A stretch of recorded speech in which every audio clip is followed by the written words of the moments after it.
7 de la tarde vamos a retomar un tema que ha sido recurrente. Evidentemente la atención mundial está concentrada en lo que ocurre en Venezuela y lo habíamos anunciado. Está con nosotros acá en nuestro estudio Guarequena Gutiérrez, representante en Chile del gobierno de Juan Guaidó, a quien le damos la bienvenida. Muchas gracias por la gentileza de estar acá con nosotros, Juan. Muchas gracias por la invitación. Un gusto, Guarequena. Hay muchos temas muy diversos que tienen que ver con lo que está pasando en el interior de Venezuela, la presión internacional, con la figura de Michelle Bachelet. Pero que quisiera partir un poco con su historia personal, su llegada a Chile, que entiendo que es bastante reciente. Entiendo que fue prácticamente un autoexilio, ¿no? Y llegó acá de familiares. ¿Por qué no nos cuenta un poco cómo fue ese proceso, que fue, al igual que los cuantos venezolanos hay en Chile, cerca de 200.000, 150.000, 200.000? Cerca de 250.000 es la comunidad de venezolanos en Chile. Sin duda todas esas historias son muy difíciles, humanitariamente hablando. ¿Por qué no nos cuenta un poco de eso? Sí, partiendo de que cada historia de cada venezolano es única, sensible, unas más críticas que otras. Todos dejamos el país por decisión propia, como fue mi caso, por un autoexilio, por buscando mejor calidad de vida. Llegué a Chile el 26 de septiembre del año 2018, el año pasado, hace 4 meses. Hay personas que sí tuvieron que venir a Chile, bien sea porque los recibió el Estado chileno en protección de ellos por amenazas del gobierno del usurpador, y otras personas tuvieron que venir también por amenazas no jurídicas, pero por amenazas verbales que les hacían en sus casas en Venezuela. Ahora, en relación a lo último que hemos conocido, porque cada vez el gobierno de Juan Guaidó ha ganado reconocimiento internacional del Parlamento Europeo. Hoy día vemos que cada uno de los países, uno tras otro, pero en bloque, el bloque europeo ha manifestado su reconocimiento. ¿Cómo asume usted la responsabilidad acá en Chile de este proceso? No sé si se puede vislumbrar alguna solución que no pase por el consentimiento de Nicolás Maduro en este minuto. Mira, es una gran responsabilidad estar acá. Es una gran responsabilidad porque estamos escribiendo la historia de Venezuela. Lo que está pasando hoy en el país es inédito y sin embargo queremos pasar por una transición pacífica a través de medios políticos y diplomáticos sin el uso de la fuerza. Y estamos llamados a cumplir la Constitución. Creo que eso es lo que nos está dando tanta fuerza a nivel internacional. Y hoy los países de Europa, sobre todo los más grandes, pero cada 2 horas uno ve que se va sumando un país, se va sumando otro. Y así se van a ir sumando todos los países que quieren democracia y libertad. La quieren para Venezuela y para que sea un ejemplo que lo que está sucediendo en Venezuela no ocurra en otros países. Qué poca salida en todo caso se le ve al cuadro interno, porque Maduro no lo veo sensibilizándose cada vez que un país, por importante que sea, reconoce a Guaidó o le pone un ultimátum para que realice elecciones generales. De hecho, él dice que está abierto a la posibilidad de hacer otras elecciones legislativas, pero no tiene mucho sentido. Eso curiosamente, justamente lo que hoy día a él le problema en la Asamblea. ¿Qué salida le ves tú? No, perdona por pedirte, no sé que tú no tienes una ¿cómo se llama? Una bola de cristal. Juan Guaidó ha ofrecido amnistías, de hecho, por doquier. Pero ¿qué salida le ves tú? Si tú pudieras decir qué es lo que va a pasar de aquí a 1 mes, 2 meses... O más quizás incluso. Ciertamente no tengo una bola de cristal porque tenemos 20 años, 2 décadas, 2 generaciones que se han criado bajo esta dictadura. Pero la salida que le vemos es la salida pacífica, es la salida de la presión internacional. Más allá del reconocimiento del presidente encargado Juan Guaidó, estamos abogando porque hayan sanciones económicas, porque hoy con esta demostración del espaldarazo que nos están dando los países de Europa, se les congelen todos los activos al Estado venezolano para rescatarlos, para no dejarlos a merced de esta gente que está usurpando el poder y asfixiar a Maduro. Asfixiar económicamente a Maduro. Y le pedimos a la comunidad internacional y a esos países que aún reconocen a estas personas, aún reconocen que se sigan violando los derechos humanos. Pero a Rusia le da lo mismo eso. No, pero más allá que se sumen es que no hagan negocios con esta gente. No sigan haciendo negocios. Y los países que ya reconocieron al presidente encargado, Juan Guaidó, que está dentro de la Constitución, por favor, no reconocemos a Nicolás, pero tampoco le hagas negocio con Nicolás, no le sigas pagando, no sigas haciendo refinanciamientos de deuda. El problema ahí se produce principalmente con Rusia y China, que han hecho grandes inversiones y han otorgado grandes créditos, incluso a cambio de acciones petroleras en el caso de Rusia. Exacto. Ahora, en lo que compete a nuestro país, porque entiendo tú solamente te has reunido hasta el momento, porque esto está recién comenzando, con partidos políticos que son la ADC y Renovación Nacional. ¿Qué esperas de las fuerzas políticas chilenas en este minuto? Si tú esperas, por ejemplo, un pronunciamiento más activo de la gente que hasta ahora no tiene claro o es más o menos confuso. Hay bloques que tienen que esto es un problema internamente, un problema intestino, por ejemplo, para el joven Frente Amplio. ¿Qué esperas tú de las fuerzas políticas chilenas? ¿Un mayor arrojo, mayor pronunciamiento? ¿Qué esperas, por ejemplo, de Michelle Bachelet en su calidad de alta comisionada de Derechos Humanos de la ONU? Esperamos, más allá de un tema ideológico y un tema partidista, es que se pongan del lado de los derechos humanos, que se pongan del lado de la Constitución de Venezuela.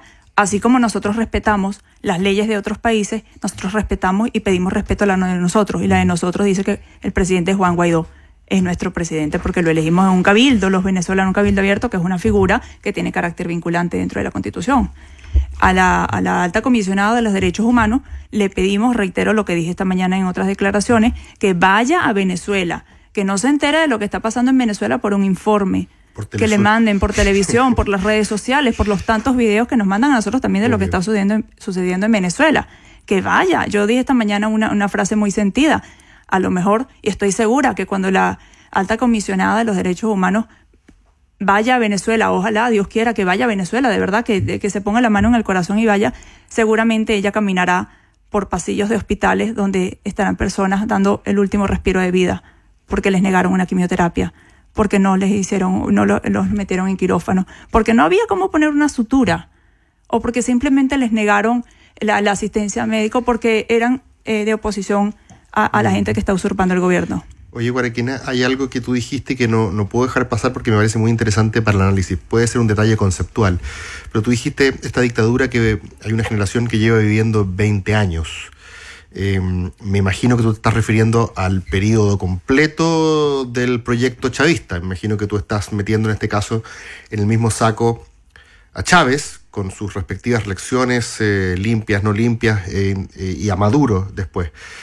Pero pareciera que en la comunidad internacional el concepto dictadura, el mote dictadura, se empezó a poner hace relativamente poco. Al principio Chávez pudo haber sido un populista, pero nadie discutía que él había ganado, en parte porque la oposición básicamente se abstuvo de participar del proceso. Pero después de eso la cosa se empezó a enturbiar. Y la palabra dictadura, incluso hoy día la gente de centroizquierda lo empezó a decir hace poco. Y tú mismo nombraste el caso de la crisis humanitaria de los hospitales, por ejemplo. Eso también pasó hace relativamente reciente. No estaba a principios de los 90 cuando Chávez tomó el control. ¿En qué momento es el que tú crees que esta cuestión ya cambia de cariz? ¿En qué minuto pasamos de una democracia a una dictadura? Porque no creo que haya sido el 98 cuando Chávez llega al poder la primera vez. ¿Cuándo ocurre esto? Esto ocurre cuando la producción nacional empieza a bajar porque ellos acabaron con todas las empresas de Venezuela y entonces los recursos dejaron de entrar, como han dejado de entrar los recursos por la producción de PDVSA, que es nuestra estatal petrolera, y ya no, la renta no da para ser populista. Entonces empezamos a darnos cuenta que se siguen enriqueciendo ellos, pero no cumplen con el populismo, porque tampoco era que cumplían con los servicios. Eran con bonos por pertenecer al partido de gobierno, con bonos por salir embarazada, con bonos por si pertenecías a un círculo bolivariano o a un colectivo. No eran políticas sociales que mejoraban, ¿no? Y universales y que mejoraran la calidad de vida. Era un tema de filiación. Y entonces, cuando se les acabó el dinero, entonces empezamos a ver ahora que las personas están en contra de ellos por este tema. Sí, muchas veces cuando los gobiernos tienen esa capacidad de gasto, utilizan esta figura que se conoce como el asistencialismo inorgánico. Pero acá se agrega, entiendo yo, el tema inorgánico y militante. O sea, no era para todos, además. Claro. No era para todo el sector. Una dinámica clientelar. Claro, absolutamente. Ahora, ¿qué esperas del rol de Estados Unidos, que siempre se ve como peligroso en relación a su actuación internacional? Sabemos que tiene el poder de abrir y cerrar la llave en términos económicos en su relación con Venezuela, uno de los principales compradores de su petróleo. Pero muchos dicen, ojo, que acá puede esto teñirse de otro color por la actuación de Estados Unidos. ¿Cómo lo ves tú? Claro, pareciera que la actuación de Estados Unidos hoy día pareciera ser más un salvavidas de plomo, como que hay muchos incluso que están como dicen los gringos, fence sitting, parados como ahí diciendo, mira, no estoy seguro para qué lado, apoyo a Guaidó o no, pero si viene Estados Unidos, yo no estoy con Guaidó. ¿Tú te pasa eso, no? O en tu entorno, yo por lo menos comparto eso que dice Gerson. Si Estados Unidos se mete, hay muchos que miran esto y dirían, no, es que ya hasta ahí nomás llegamos nosotros. Venezuela es un país soberano. Okay. Y así justamente hoy el presidente Guaidó tuvo una rueda de prensa y así lo dijo. Contamos con la ayuda de todos los países que nos están apoyando, pero siempre y cuando sea sin el uso de la fuerza. Lo que nos pueden apoyar y con lo que nos está apoyando Estados Unidos, este fin de semana llegó ayuda humanitaria a Cúcuta. Yeah. Estamos esperando para pasarlo a la frontera con el bloqueo de los activos de Venezuela. Eso fue un gran duro golpe a Nicolás Maduro. Todo el dinero que ellos tenían robado, que tenían allá, y utilizando la renta del petróleo para enriquecerse, para metidos en bonos, todo eso.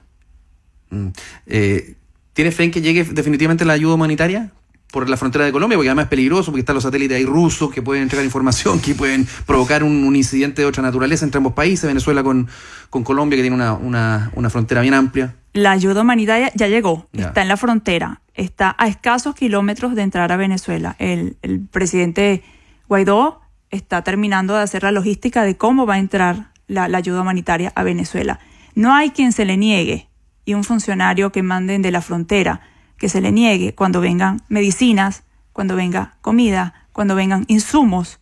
A ellos mismos cuando están a los militares, a los soldados, no les dan comida, no les dan la vestimenta, les amenazan a su familia. Antes les daban cajas CLAP, que era una bolsa con ciertos alimentos, ya no les están llegando. Entonces, cuando esas personas que están pasando tanta necesidad y encima los mandan a la frontera, a expensas de lo que sea, porque tampoco es que los suministran de una buena calidad de vida, aun cuando pertenecen a la Fuerza Armada Nacional, y los grandes jerarcas de la Fuerza Armada Nacional sí están robando y están viviendo como en un país que no parece Venezuela, porque Venezuela está sumida en la miseria.